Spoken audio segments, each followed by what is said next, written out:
Nilikuwa kivuli tu cha maisha, nikitafuta tumaini kwenye giza lisilo na mwisho. Lakini kulipokucha, kaburi halikuwahi kuwa na nguvu tena. Moyo yakavingirishwa, si kwa mikono ya wanadamu, bali kwa mamlaka ya mbinguni.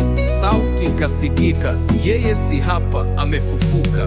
Na hapo ndipo uzima ulipoanza. Mauti kamezwa na ushindi wa milele. Yesu, jina lenye uzito kuliko dhahabu, mkuu uzima aliyevunja milango ya kuzimu. Mimi ni shahidi, si kwa kusimuliwa, bali kwa kutembelewa na neema. Kwa machozi na huzuni, alibadilisha kaburi la moyo wangu kuwa hekalu.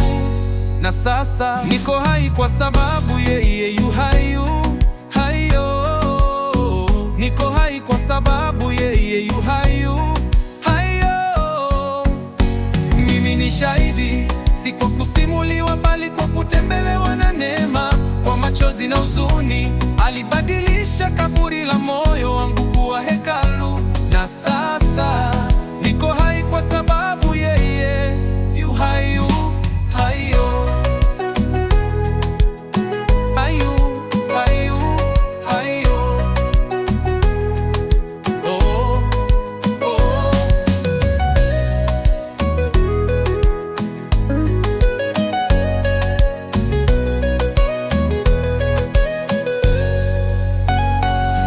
Niko hai kwa sababu yeye yu hai.